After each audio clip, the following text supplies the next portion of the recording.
Good morning, good afternoon, good evening. Welcome to the fun stream. Welcome to the fun stream. Now,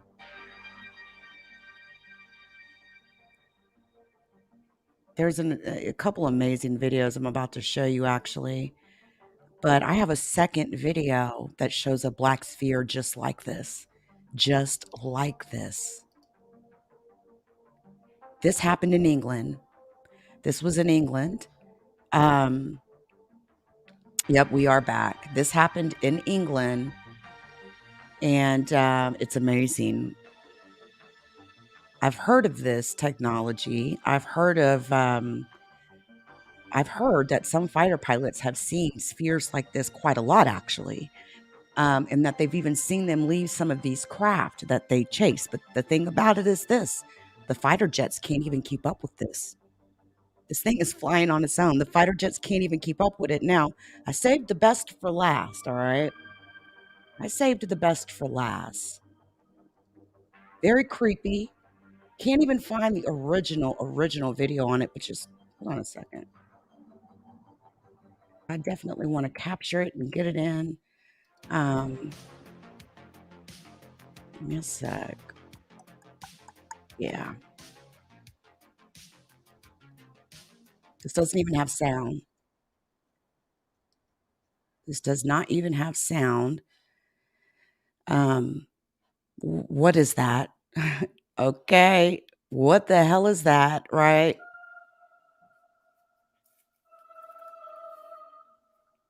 It's not the first time I've seen that video before, but when you know me, I see two of similar things, I'm gonna come up here and yo, look at these similarities here, right? I believe it. I believe it. I believe it. I believe you 1,000%. Um, man, keep your cameras and stuff on those mountaintops. These things are known to go directly into mountains.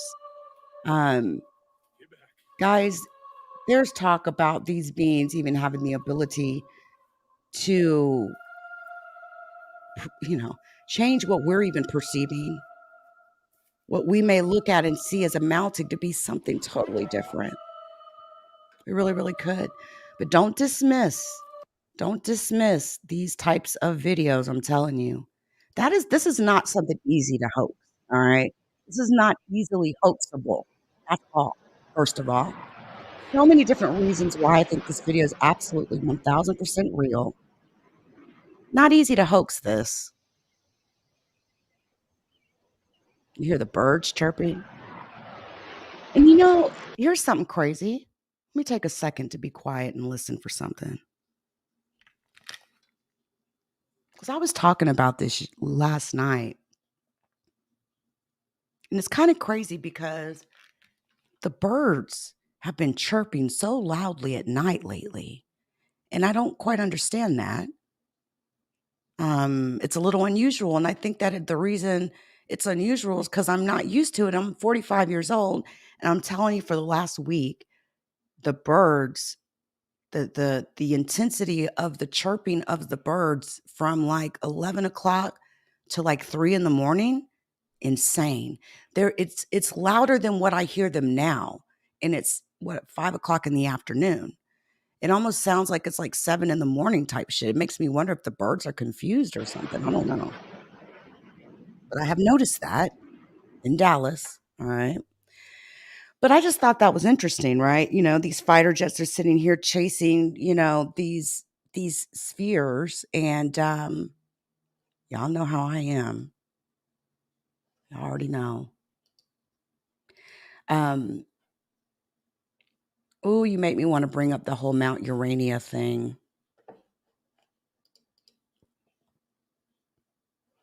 You make me want to bring up the Mount Urania thing. Let me see if I can find anything on that before I go somewhere. Hold on.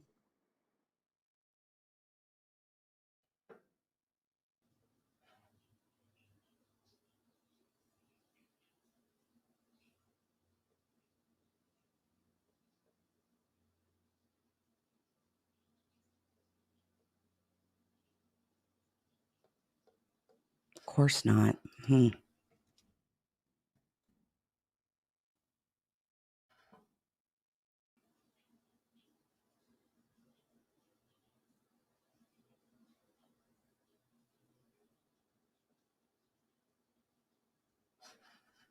Give me a sec, y'all.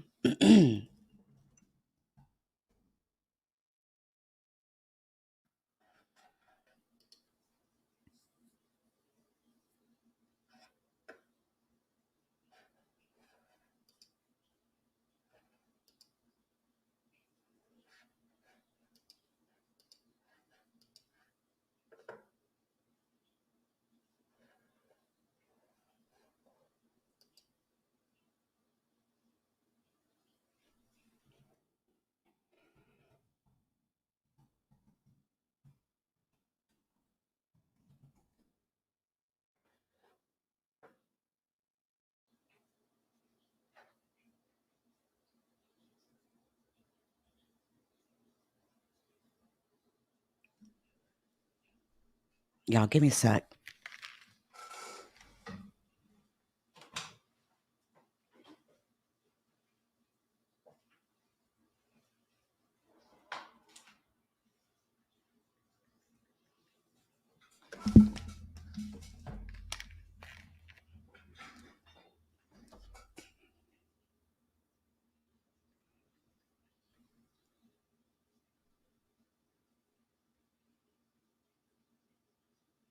Mm.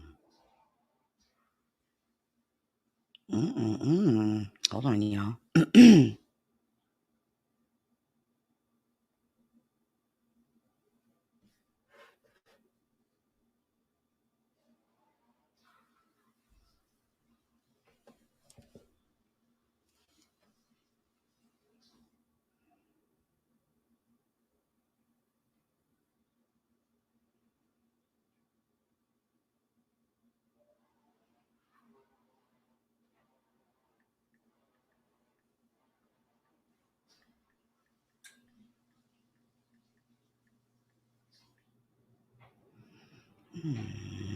What is my password to this site?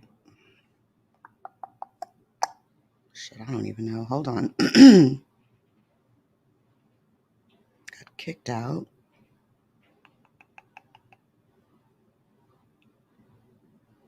I'll let y'all hear something.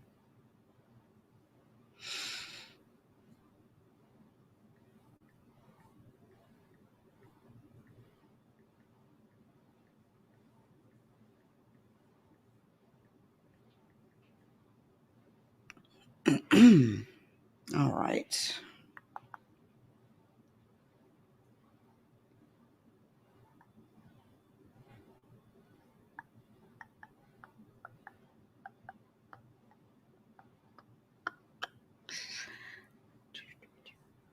Cosmic disclosure.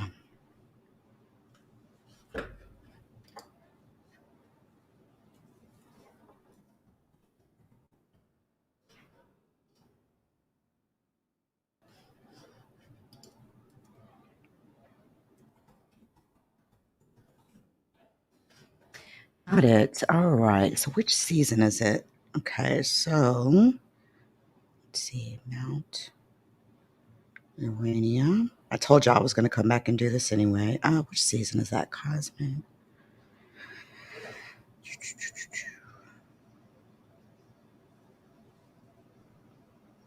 All right. What season was that? Okay, season 12, episode 15. There we go.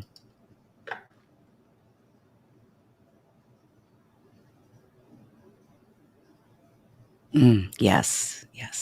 Got it. Got it. Listen to this, y'all.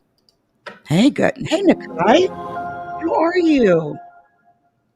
So good to see you, Nakai. All right, listen, I won't be able to leave this video up, all right? I'm not gonna be able to leave this video up, but I'm gonna share this with you, all right? Because knowledge is power, baby, all right? Knowledge is power.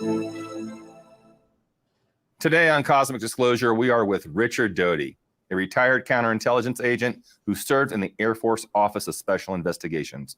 Richard was intimately involved with UFO ET related content. Welcome, Richard. Thank you, Emery.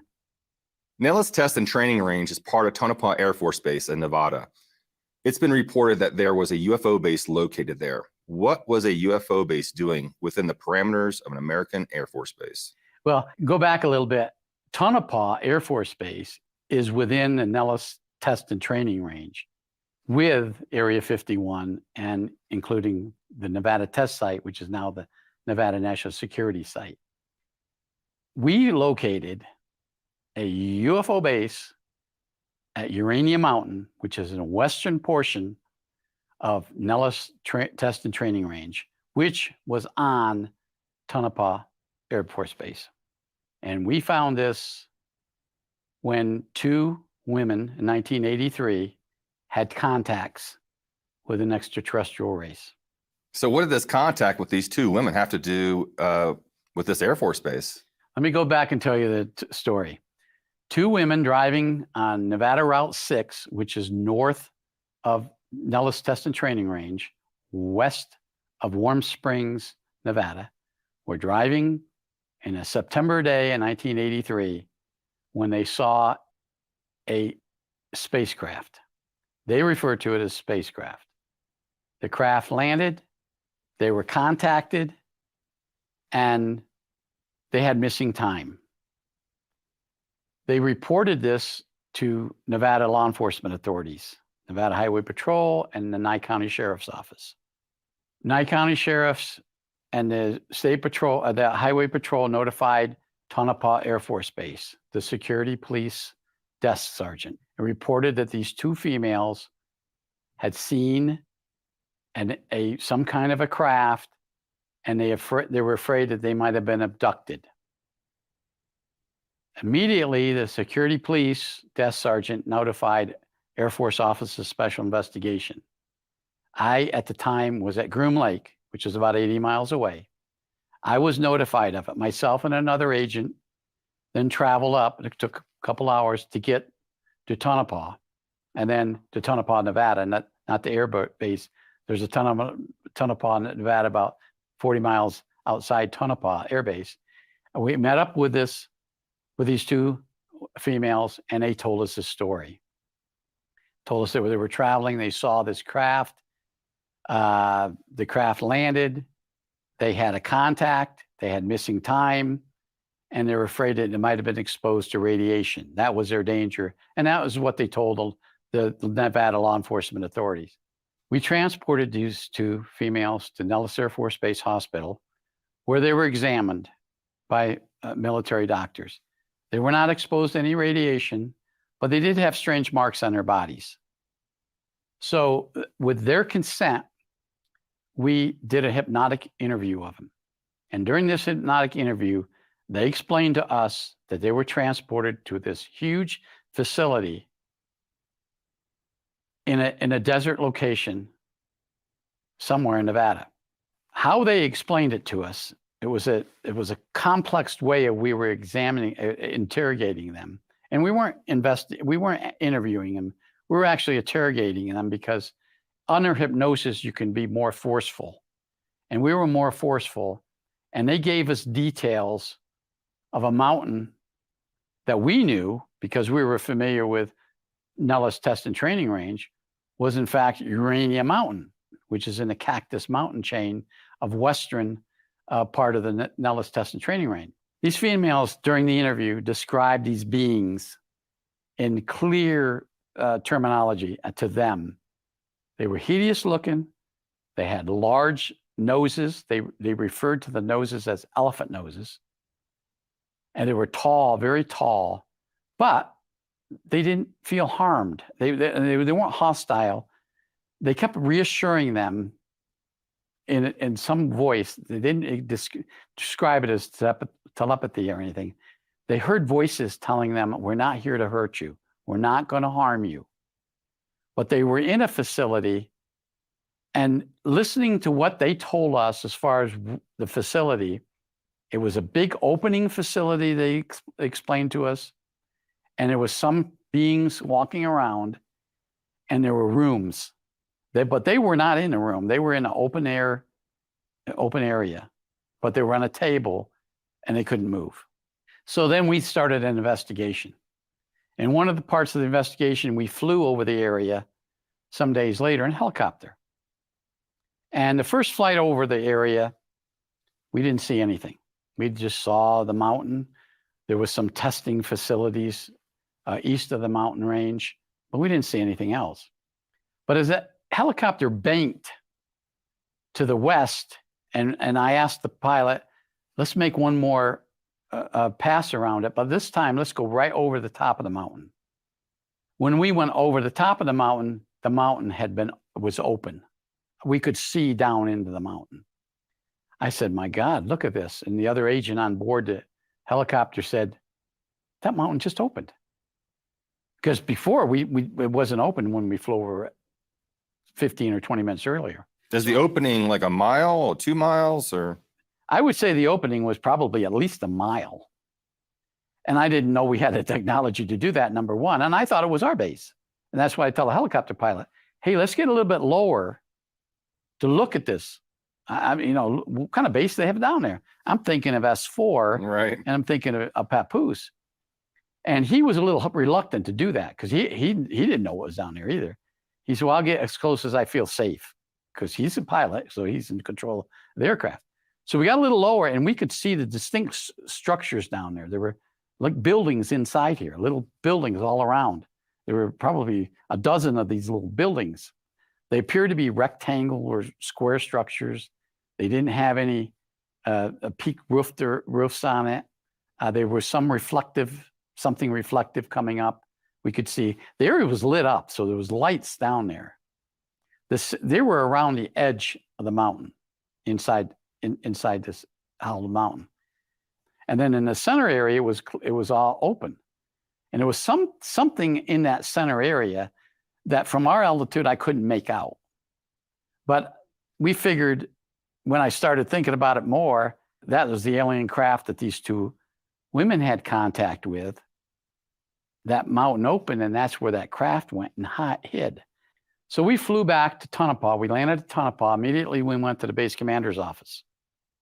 And we asked the base commander, what's going on at Uranium Mountain? He said, what are you talking about? I said, do you have anything that you can tell us about Uranium Mountain? He said, no. I said, is that no because we're not cleared or no because you don't know? He got very upset with us. Now, here we are, special agents. We're federal agents, and he's a full bird colonel in the Air Force. And you understand the mentality a full bird colonel had. This is my base. Don't ask me questions about my base. The fact he got upset already red flagged it. Exactly.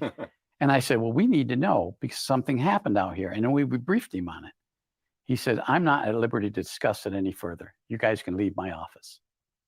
So we said, thank you, sir. And we left his office. Then we immediately responded by sending a teletype, the old teletype system, up our chain of command. I said, we need to know what's going on out there. And we need to get permission. Now, he worked for a numbered Air Force commander at Edwards Air Force Base.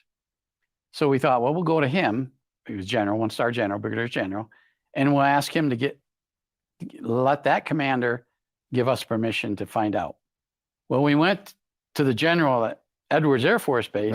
He didn't know anything about it. He said, I don't know what you're talking about. As far as I know, there's nothing going on out there. So then he went to the KY3. It's a secure phone. You can talk classified up to top secret over it. He calls him. He said, what's going on at Uranium Mountain? And the colonel tells the general, I can't tell you.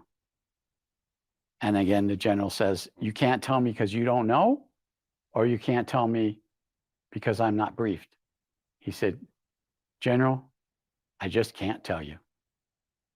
Now that upset the general. Now he's a one-star general.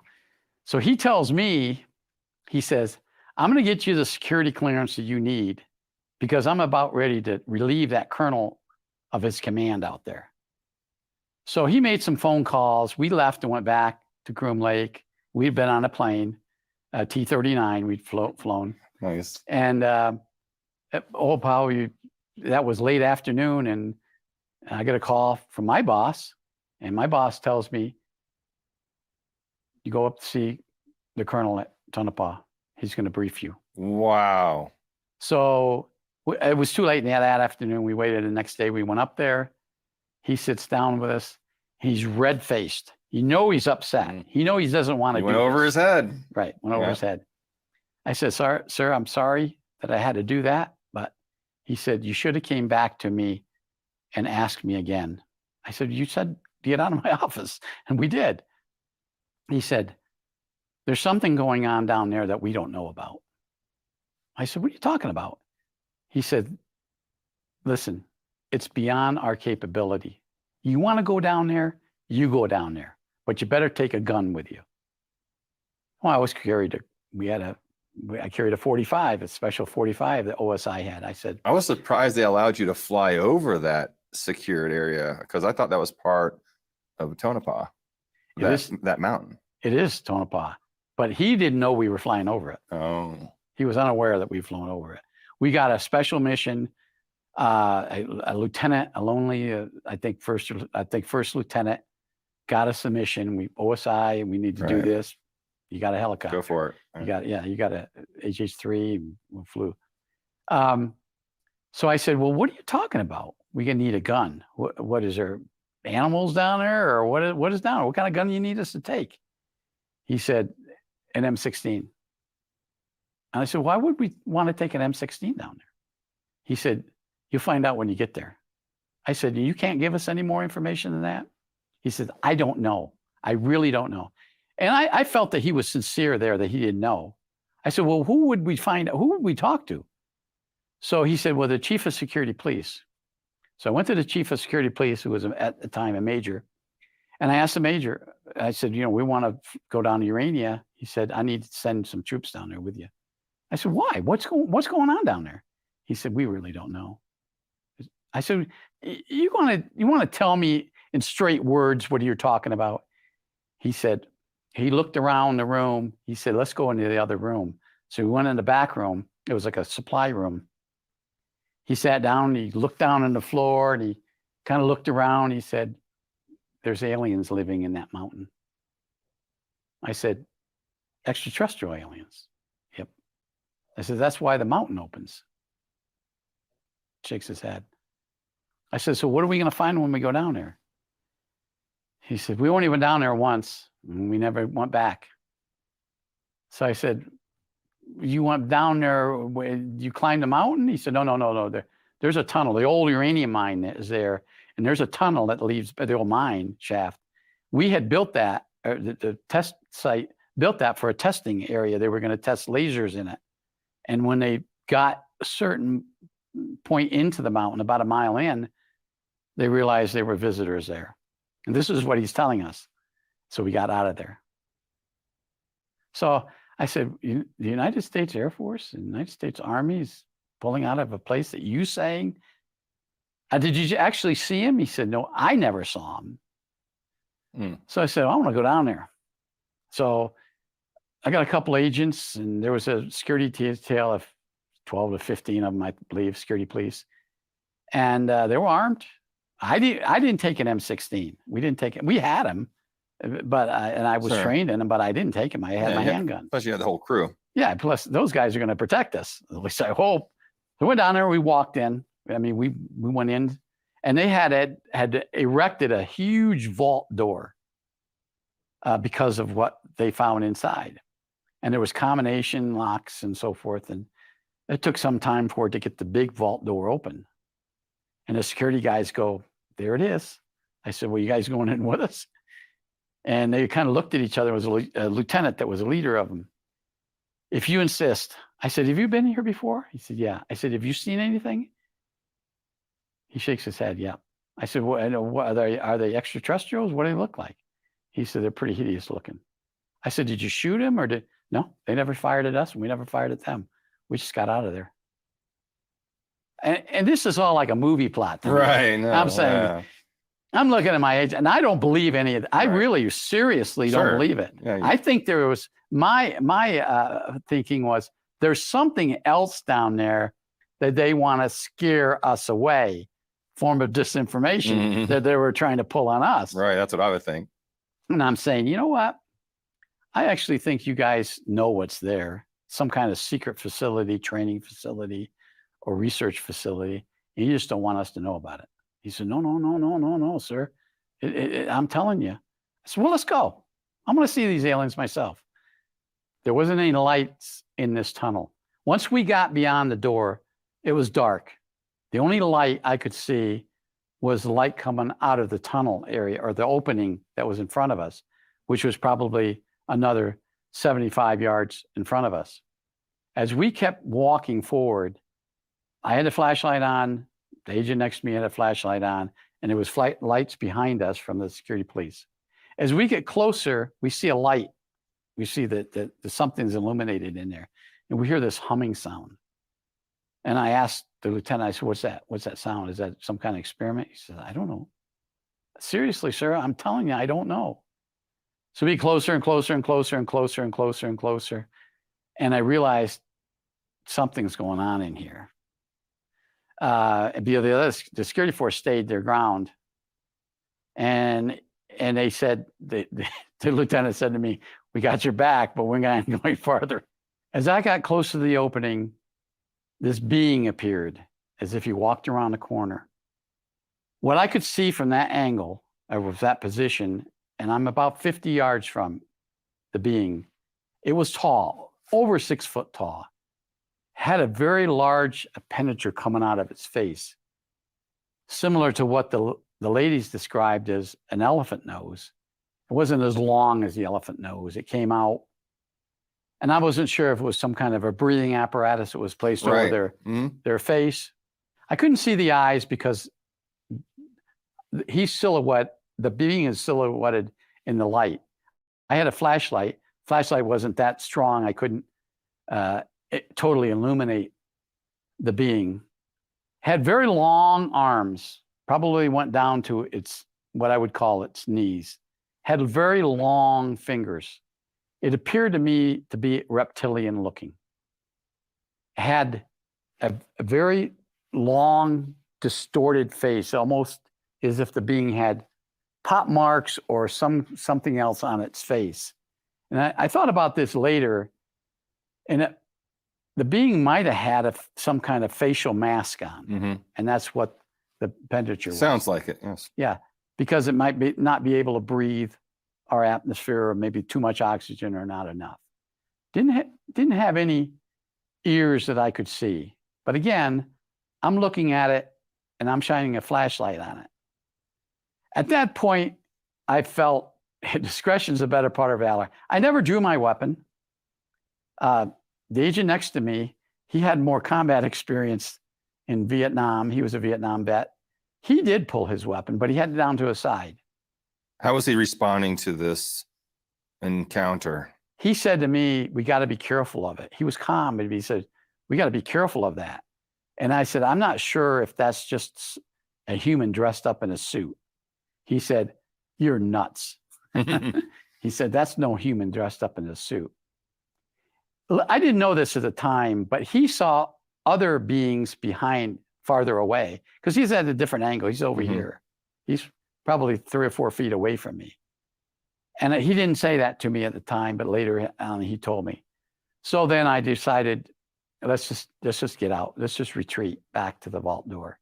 Was there any communication or sounds going on that you could hear? Was there any movement with the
I already told you guys. You already know I won't be able to keep this video up, right?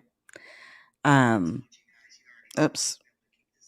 All right. So we'll try to complete it as much as possible, but you already know. It's all good. Worst case, I could probably bring up the rest of it just audio.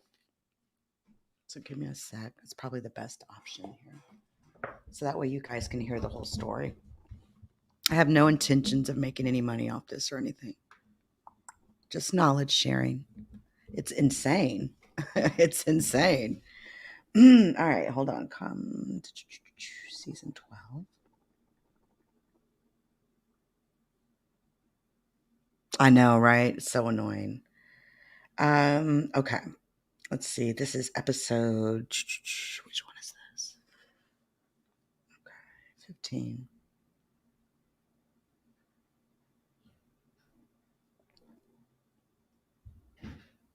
Was there any movement with the being to show any type of force? When I moved forward, the being moved forward. When I stopped, it stopped. I didn't see it have any weapons in its hand. I didn't see any weapons anywhere else. I didn't hear or detect any voices. It wasn't as if it was trying to communicate with me. I didn't hear anything in my mind. We continue hearing the humming sound. I didn't want to move. I didn't move any closer. I backed up a couple steps. It didn't move. And then I turned around and went back. Did you casually turn around and walk away? Or was everyone running or any chaos going on there with the crew? We casually. My partner, Steve, he continued looking forward. Like I said, he's a combat veteran. This guy had been in Vietnam, not me, but he was in Vietnam. He engaged enemies. He was more combat oriented than I was. Although I had a lot of training, but I didn't have that type of training. I turned around. I turned my back on the being. He didn't. He walked backwards.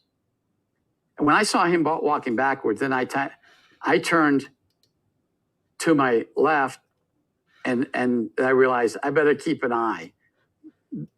All the time we were moving back another 50 yards to the vault door. Bad company. And in no time did that being move. The being stood its ground. The being never made any hostile gestures towards us. Its arms were continually down at its side. The being never moved. And then we shut the vault door, and that was it. So then I went back to the base, and I talked to the commander, and at this point, he said, "Did you see what?" I said, "Yeah."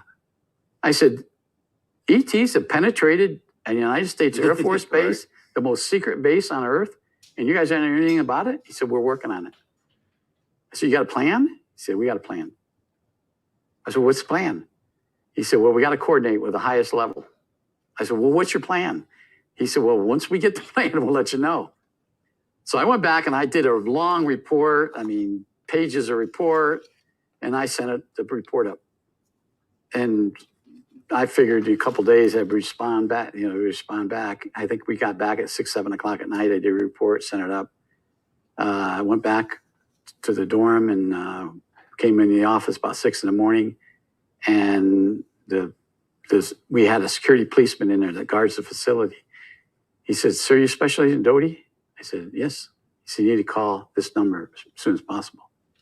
I looked at the number. It was a Audubon, Audubon secure number, Sure. DSN number. Mm-hmm. So I went into the KY, called up, and it was Colonel Law, who's the commander of counterintelligence for OSI. He said, "You need to fly to Washington tomorrow." He said, "I got a special mission aircraft at Nellis that's going to fly you and this other special agent to Washington." A special mission aircraft. Special mission aircraft, and that's really unheard of it. Presidential support details. When we were in DEFCON 2 or something like that, maybe. Right. I said, "Okay, he'll be at Nellis." So I got the other agent. We went out to Nellis the next day. They flew it. I mean, actually, it was that afternoon. Flew us. He got to Washington, landed at Andrews, went to our OSI headquarters at Bowling, Right. and went into the secure room. And the colonel says, "We got a major problem out there." I said, "Is this something I did, sir?" I was kind of scared that he's going to chew my butt for something I was so persistent. He said, "No. You did everything right." He said, "They've hit it on us. Nobody up here knew about it." I said, "What?" He said, "Nobody within headquarters staff, Air Force headquarters, Pentagon, knew about it. Secretary of the Air Force didn't know about it. The Secretary of the Defense didn't know about it." They keep it very compartmentalized, and people don't realize that, a lot of these, heads of state and people, even the president, might not know about things like this that are going on out there. Plausible deniability, I think it would be. And I said, I can't believe it. He said, "I couldn't believe it either, but I started asking questions, and I had to go over and brief the Secretary of Defense." He was outraged. Casper Weinberger, "Well, what?" He didn't believe any of it. He said, you guys are making this up? Is this part of a war game? Is this part of some kind of psychological game? No, we got proof of it. We saw it. So then the ball kept rolling, and I briefed a couple other people, a group of people, and we went back. And a short time later, we were told that it was going to be taken care of. And I kept asking the question, how is it going to be taken care of? He said, "We're going to take care of it. We got nuclear weapons at Nevada test site. We're going to use that facility as testing of a weapon system." So did you know and follow up on that, or was that the last briefing that you received on that? That was the last briefing I received, although they had a test in Nevada test site, Area 20, which is in the northwest portion of the Nevada test site. And they claimed that the detonation of this normal routine nuclear weapon that they were testing was going to occur there, but in actuality, it occurred at Uranium Mountain. They did it all at Uranium. I don't know how, I wasn't ever privy into how they did it, how they dropped it, how they placed it in there. But it had to have been some team of people, soldiers or something that got it in. I don't know. I was never briefed on it. I just know that the explosion occurred because we could feel it to where we were at. Do you think there's any repercussions for us blowing that mountain up with the extraterrestrial base and craft there? Did you ever hear of anything negative that came back on us because we did this? Yes, but that would be something that would be still probably classified. There was a couple incidents that we felt, we OSI felt was repercussions for it. Although the government, the Air Force itself never readily admitted it, but there was some incidents happened, bodies found, things happened, our facilities destroyed. We had without going into great detail, we had a very, very, very expensive facility, millions and millions of dollars, that was located in a remote area, Tonopah, and that was destroyed months after we destroyed that mountain. Now, I don't know for a fact that it was a retaliation, but I think the government, and we figured it was. What about the assassination that happened with the portal that opened up during the important meeting, and it came through and pretty much leveled all the officials in the room except for a few, and the 2 security guards that were outside? That happened in Bowling, a very secure facility, right. Hardened facility. Wasn't easy to penetrate it. It's underground. Security police guarded it. It was a high-level meeting occurring inside the room. Some of the same people that had been involved in decision-making regarding uranium was in that room, and a portal opened. Witness, the survivors told us, and a hideous-looking being, although I don't know that they ever fully described it, had a light. It was all lit up, and it harmed a lot of the people, killed some, and harmed others in that room. So the connection between the two, probably. Right. Could you tell me if the colonel or general was in that room when that happened? He looked stunned. One of them was. He looked stunned. That's one of them was. He looks stunned. Once again, Rick, thank you so much for sharing these amazing stories. You should have seen his face, all right, when he asked him that. You should have seen his face when he asked him that. And it doesn't matter what type of research you try to do. And it was good. I was so glad I caught this because I caught the original. There was a couple seasons prior to this when Dodie had been talking, and he talked about an incident that happened with a portal opening up, tall white being coming out of this portal and literally leveling the top officials in that room. It was, this later episode, I was able to catch it. Essentially, it was retaliation for that leveling of Mount Urania out there. Interesting. And of course, one of the leaders, all right, you should have seen his face when he was asked that. One of the, whether it was the colonel or whatever, happened to be in that room. And it's like, they don't have to catch you slipping at home or anything like that. They're literally going to come where you're at. That's what's so scary about it. Meeting occurring inside the room. Some of the same people that had been involved.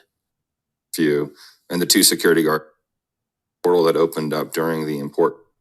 I don't know for a fact that it was a retaliation, but I think the government, Dodie. And we figured it was. Yep. What about the assassination that happened with the portal that opened up during the important meeting and it came through and pretty much leveled all the officials in the room except for a few, and the 2 security guards that were outside? That happened in Bowling, a very secure facility, right? Hardened facility. Wasn't easy to penetrate it. It's underground. Security police guarded it. It was a high-level meeting occurring inside the room. Some of the same people that had been involved in decision-making regarding urania was in that room, and a portal opened. Witness, the survivors told us, and a hideous-looking being, although I don't know that they ever fully described it, had a light. It was all lit up. And it harmed a lot of the people, killed some, and harmed others in that room. So the connection between the two, probably. Right. Could you tell me if the colonel or general was in that room when that happened?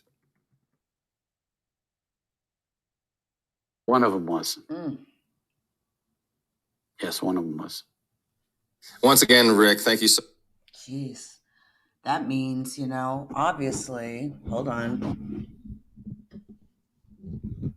That would mean that someone died in active duty, murdered by an alien being. I mean, that is absolutely insane to even think about.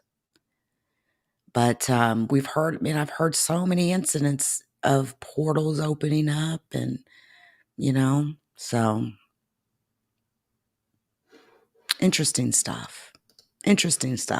Listen, guys, I'm out of here. All right. I'm out. This video is coming down, and I'll see you guys when I see you on the next one, guys. Until next time.